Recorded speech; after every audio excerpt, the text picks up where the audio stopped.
قیامت کی نشانی آ گئی ہے. آصف زرداری نے میرے اوپر ہرجانہ کر دیا, ڈیفیمیشن کر دیے. ڈیفیمیشن کا کیا مطلب ہوتا ہے؟ کہ میری ریپوٹیشن کو نقصان پہنچایا گیا ہے, اس لیے میں عدالت میں جا رہا ہوں. آصف زرداری صاحب, سب سے پہلے جب یہ عدالت میں کیس جائے گا, میں تو بڑا شکر کر رہا ہوں کہ آپ عدالت میں آئیں گے.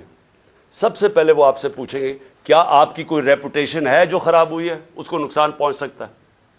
ساری دنیا میں مضمون آپ کو دکھائیں گے پہلے کہ مسٹر 10% آپ کا نام رکھا گیا تھا, کہ ہر چیز کے اوپر پیسے بناتے تھے. سندھ کے لوگوں سے پوچھیں کہ کیا ظلم کا نظام آپ نے وہاں رکھا ہوا ہے. قرآن پہ ہاتھ رکھ کے بتائیں کہ آپ نے اب تک کتنے لوگ مروا چکے ہیں. وہ جج کا جو نام آپ کے اوپر آتا ہے, بتائیں نا لوگوں کو کہ آپ نے کیا کیا کیا اپنی ماضی میں, کس طرح کی دہشت پھیلائی ہوئی آپ نے سندھ کے اندر. میں تو شکر کر رہا ہوں کہ میرے اوپر ہرجانہ کریں آپ. اور پھر کیا یہ جب میں کہہ رہا تھا کہ میرے اوپر حملہ ہونے والا ہے, یہ جو جی آئی ٹی کی رپورٹ کے سامنے کہ ایک دینی انتہا پسند کے نام پہ مجھے قتل کریں گے, تو کیا کسی نے رائٹنگ میں دیا تھا کانٹریکٹ؟ مجھے پتا چل ہی گیا تھا نا کہیں سے. تو میں اس لیے بول رہا تھا تب, اور جلسوں میں کہہ رہا تھا کہ کرنے والے ہیں. اس سے پہلے بھی ایک پلان بنایا ہوا تھا, یہ پلان بھی بنا تھا. تو کوئی مجھے رائٹنگ میں تو کسی نے نہیں کہا تھا کہ آپ ثبوت دیں جی. مجھے انفارمیشن ملی تھی تو میں نے کہا تھا, اور وہ ساری انفارمیشن ثابت ہو رہی ہے. یہ جو جی آئی ٹی میں کور اپ کرنے کی کوشش ہو رہی ہے, یہ طاقتور لوگ اپنے آپ کو بچا رہے ہیں, اس لیے وہ خوف زدہ ہیں کہ کہیں سچ نہ سامنے آ جائے. اور یہ جو آصف زرداری آپ نے جو گیم کی ہے, یہ ایک سپلنٹر گروپ ہے دہشت گردوں کا. اور میری انفارمیشن اتنی سالڈ ہے, وہ اتنی سالڈ ہے کہ وہ اس میں جو مجھے ڈیٹیلز پتا ہے کہ کون سے وہ ایجنسیز کے آفیسرز اس کے ساتھ آپ کے ساتھ ملے ہوئے ہیں جنہوں نے پلان کیا ہے. پہلے تھا ایک قتل کا پلان ہے, اس کو میں نے جب 4 نام میں نے ٹیپ پہ ریکارڈ کر کے ملک سے باہر پہنچا دیے, مجھے کچھ ہوگا وہ نام آ جائیں گے. پھر پلان بی بنا جس میں 3 لوگ ملوث تھے, اس کا میں نے سیدھی طرح, اور اس کی ایف آئی آر, اس کی کیونکہ ایف آئی آر نہیں ہوئی, اسی سے ثابت ہوتا ہے کہ وہ 3 ملوث تھے. کیونکہ میری رائٹ ہے, یہ تو میرا حق ہے کہ ایف آئی آر, میرے اوپر قاتلانہ حملہ ہوا, مجھے اجازت ہونی چاہیے تھی, انویسٹیگیشن میں اپنے آپ کو ثابت کر لیتے ہیں. اور یہ جو تیسرا جو یہ پلان انہوں نے کیا ہوا ہے, اب یہ دہشت گردی کے نام پہ ہوگا کہ پہلے تو دینی انتہا پسند نا, سلمان تسیب ٹائپ مرڈر. اب یہ ہوگا کہ جی دہشت گردی ملک میں آ گئی ہے, تو جی دہشت گرد کا خود کش حملہ ہو گیا اور عمران خان کو مار دیا.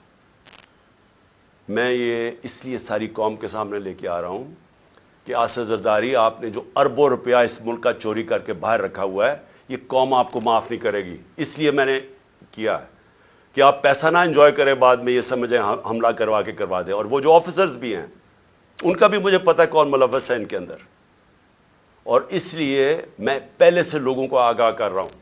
اور میں بڑا شکر کر رہا ہوں کہ اس آدمی کو میرے ساتھ عدالت میں کھڑا کرو. میں اس کی پوری کتاب ہوگی, اتنی بڑی کتاب ہوگی بتانے کے لیے کہ اس کے پاس ریپوٹیشن ہی نہیں ہے ڈیفینڈ کرنے کے لیے. آخر میں اپنی قوم کو میرا آخری پیغام یہ ہے, یہ آج کی تقریر کا, کہ دیکھیں ایک ملک پھر سے یہ یاد رکھیں کہ ہم جس طرح جا رہے ہیں, یہ ملک ہم تباہی کی طرف جا رہے ہیں. کیوں؟ کیونکہ ہمارا ایک بہت بڑا, جب پاکستان بنا تھا, اس کے پیچھے ایک بڑا فلسفہ تھا, اس کے پیچھے قربانیاں تھیں, اس کے پیچھے ایک بڑی خواب تھی. اس ملک کو بنانے کے لیے ساری دنیا, مسلمان دنیا میں خوشیاں ہوئی تھیں. مجھے البینیا کا پرائم منسٹر ملا ایک دفعہ, اس نے کہا کہ ہم قائد اعظم کی تقریریں سنا کرتے تھے, اب وہ فوت ہو گئے, ہم ریڈیو پہ سنا کرتے تھے. اور نیلسن منڈیلا نے کہا کہ وہ قائد اعظم کی تقریریں سنتے تھے کیونکہ وہ سارے آزادی کی جنگ میں ملوث تھے. اور اس نے کہا کہ مٹھائیاں بانٹی گئیں البینیا کے اندر جب پاکستان بنا. یہ ساری مسلمان دنیا میں ایک ہوپ آئی کہ کیسا ملک بنے گا. اس وقت سب سے بڑی پاکستان کی آبادی تھی مسلمان ملکوں میں. بدقسمتی سے, ناانصافی کی وجہ سے ایسٹ پاکستان علیحدہ ہوا. تو اس وقت سارے لوگوں نے امید لگائی ہوئی تھی کہ ایک ایسا ملک آئے گا جو لیڈ کرے گا مسلمان دنیا کو.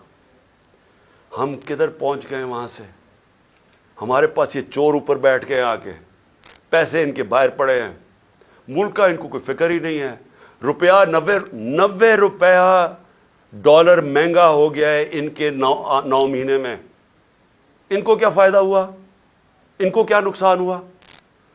فائدہ ہی فائدہ, نقصان زیرو, کیونکہ ان کے ڈالرز میں پیسے پڑے ہوئے ہیں باہر. ان کے تو ڈالر اور ان کی ویلیو اوپر چلے گئی, انہوں نے تو پیسہ باہر رکھا ہوا ہے, ان کو تو فائدہ ہو گیا. نقصان ان ہماری طرح کے پاکستانیوں کو ہو رہا ہے جن کا جینا مر رہا ہے یہاں. ان کے لیے تو عذاب ہو جاتا ہے, جی ECL پہ ڈال دیا, مجھے ڈالیں ECL پہ, مجھے کیوں نہیں فکر کہ اچھا جی ECL پہ ڈالیں گے تو مجھے بڑا کوئی مسئلہ ہو جائے گا. ان کو کیوں مسئلہ ہے؟ کیونکہ پیسے گننے ہوتے ہیں, پراپرٹیز باہر دیکھنی ہوتی ہیں, بڑے بڑے ہیرڈ جیسی جگہ پہ شاپنگ کرنی ہوتی ہے, بڑے بڑے باہر ریسٹورنٹس میں جب اتنا بڑا پیسہ آ جائے تو وہ خرچ بھی کرنا ہے نا, وہ پاکستان میں تو نہیں ہو سکتا. عذاب ECL پہ ڈال کے, مجھے ڈال دیں ECL پہ. جن کا جینا مرنا آج پاکستان میں ہے وہ سارے آج تشویش میں ہیں, غم زدہ ہیں, سب کو خوف آ رہا ہے آگے کدھر ملک جا رہا ہے. میں ہر پاکستانی کی بات کر رہا ہوں جو سمجھتا ہے کہ یہ ہماری ماں ہے, ہمارا ملک ہے. وہ سب آج ان سب کو خوف آ رہا ہے کہ جو ڈائریکشن میں پاکستان جا رہا ہے. اور میں پھر سے یہ کہتا ہوں کہ ہمیں وقت ہے ابھی بھی, اور ایک راستہ ہے بس. جو مرضی, میں آپ سے نہیں کہہ رہا, میں 8-9 مہینے سے ایک ہی بات کہہ رہا ہوں کہ یہ جو لوگ آئے ہیں اس سے نکلنے کا ایک ہی حل ہے, ایک فری اینڈ فیئر الیکشن کروائے جائیں جلدی سے جلدی. عوام کے مینڈیٹ سے گورنمنٹ آئے, جب عوام کی بیکنگ سے گورنمنٹ آئے گی وہ بڑے فیصلے کرے گی. یہ چوروں کی طرح نہیں, یہ چوروں کی طرح نہیں جو ڈرتے ہیں فیصلے کرتے ہوئے, کیونکہ ان کو ان کا تو مقصد ہی گورنمنٹ میں اور آنے کا, یہ ملک تو ٹھیک نہیں کرنے آئے. ان لوگوں کو جن کو پبلک بیک کرے گی, پبلک مینڈیٹ سے آئیں گے, وہ بڑے فیصلے کریں گے. جب وہ بڑے فیصلے کریں گے, اس فیصلوں سے یہ ملک نکلے گا اس بحران سے. یہ صرف انتظار کر رہے ہیں. میں ختم کرتا ہوں, کرکٹ سے ختم کرتا ہوں کیونکہ میری بڑا زندگی کا حصہ تھا کرکٹ. یہ میچ ایسا ہے, یہ میچ کھیلنا چاہتے ہیں ان کے اپنے امپائر, اپنے سلیکٹروں, اپنی پچ ہو, اپنا تھرڈ امپائر ہو. قانون یہ بیچ میں میچ کے بدلتے رہے, دیکھ رہے ہیں نا, دوسری ٹیم شاید جیت نہ جائے, قانون بھی بدلتے ہیں, قانون بھی گیم کے یہ بدل رہے ہیں. اور جو مخالف ٹیم ہے اس کے کیپٹن کو یہ جیل میں ڈالنا چاہتے ہیں, اس کی اچھے پلیئرز کو یہ ان کے اوپر مقدمے کر کے ان کو باہر رکھنا چاہتے ہیں ٹیم سے. باقی جو ٹیم ہے ان کو کوئی پولیس ڈنڈے شنڈے مار کے کسی کی ٹانگ توڑ دی, کسی کا ہاتھ توڑ دیا.